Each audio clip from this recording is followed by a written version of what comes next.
सर्व मंगल मांगल्ये शिवे सर्वार्थ साधिके शरण्ये त्र्यंबके गौरी नारायणी नमोस्तुते। जय माता दी। आप सभी को शारदीय नवरात्रि की ढेरों शुभकामनाएं।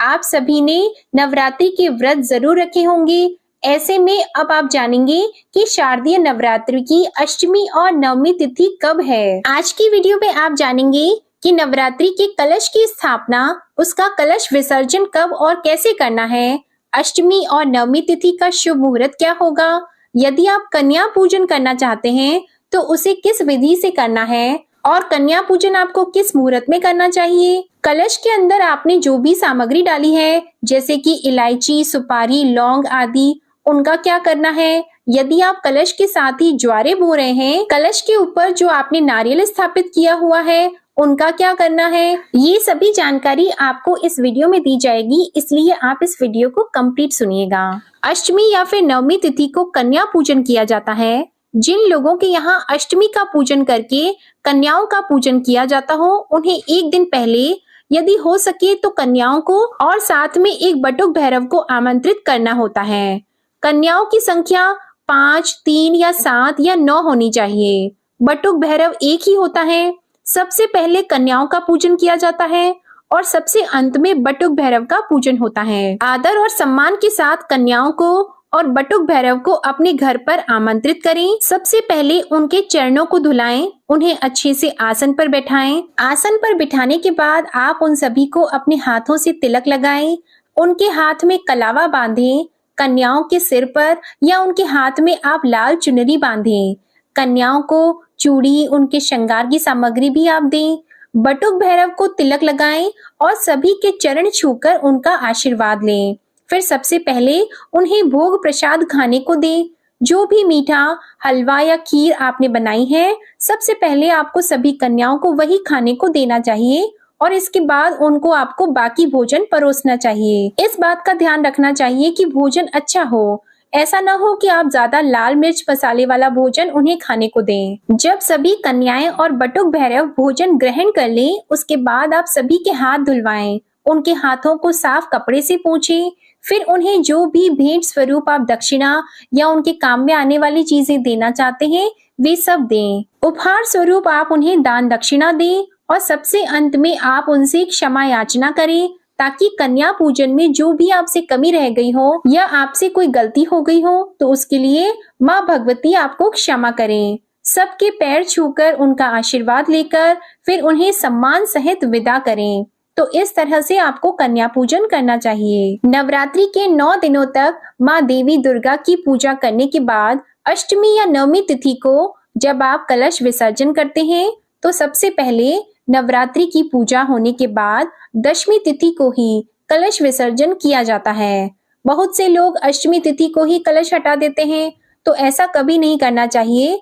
हो सके तो इस बार अगर आप इस बात का ध्यान रखें तो अच्छा होगा। कलश विसर्जन करने से पहले हमने जो भी माता की मूर्ति या तस्वीर स्थापित की है, सबसे पहले हमें उन्हें थोड़ा सा हिलाना चाहिए।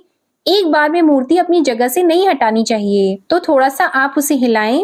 उसके बाद कलश को भी आप थोड़ा सा हिलाएं। उसके बाद ही आपको विसर्जन करना चाहिए। कलश में सबसे ऊपर स्थापित किया जाता है नारियल।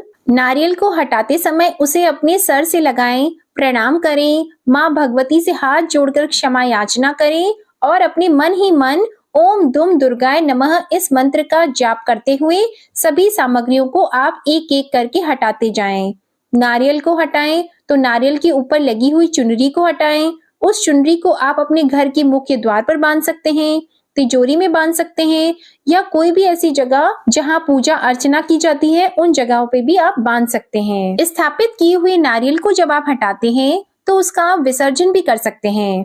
उसका विसर्जन करने के लिए आपके घर के आसपास यदि नदी की सुविधा हो तो आप वहां पर जाकर विसर्जन कर सकते हैं। मंदिर में आप नारियल रख कर आ सकते हैं और आप चाहें तो नारियल को तोड़कर कन्या पूजन के समय आप भोग या प्रसाद के रूप में उन्हें खाने को दे सकते हैं और आप स्वयं भी ग्रहण कर सकते हैं।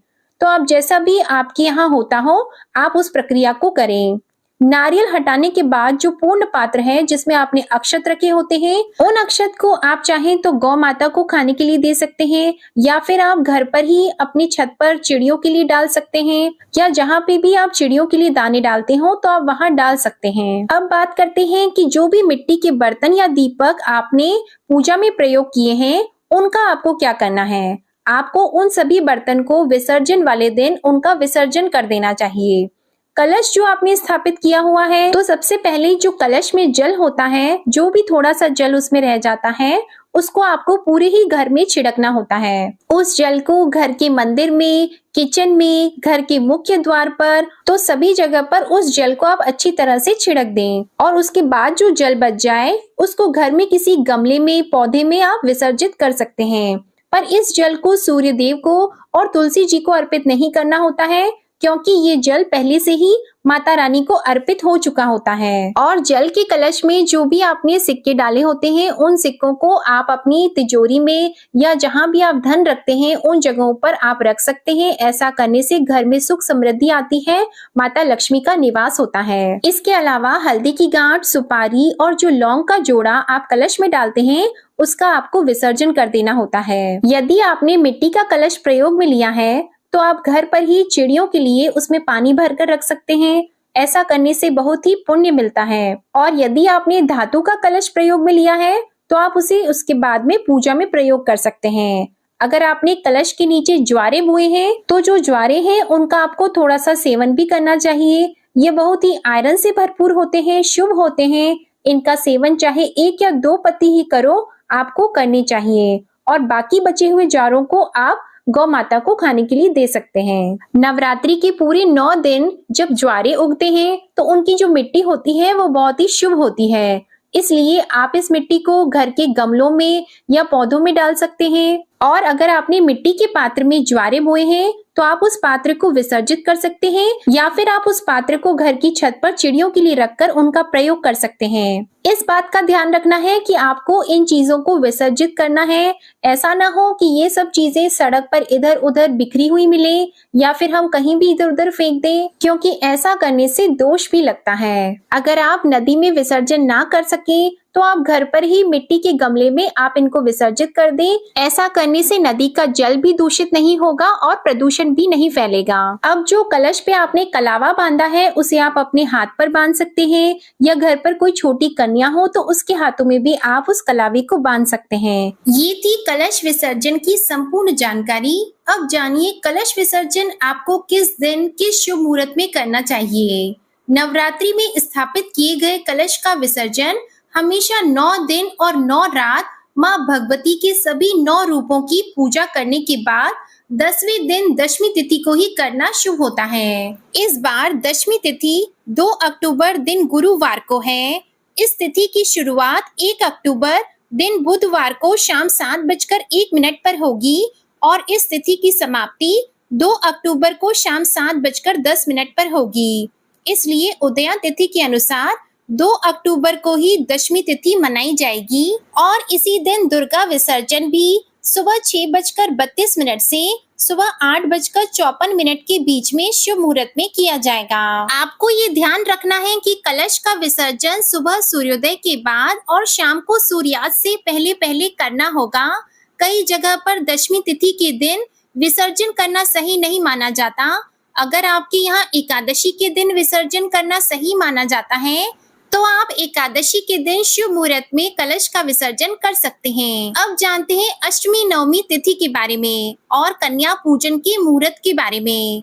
इस बार अष्टमी तिथि 30 सितंबर दिन मंगलवार को रहेगी, नवमी तिथि 1 अक्टूबर दिन बुधवार को रहेगी और दशमी तिथि 2 अक्टूबर दिन गुरुवार को रहेगी। नवरात्रि के दिनों में महाअष्टमी और महानवमी तिथि अपने आप में बहुत ही महत्वपूर्ण होती है, क्योंकि इन्हीं दोनों तिथियों में कन्या का पूजन किया जाता है।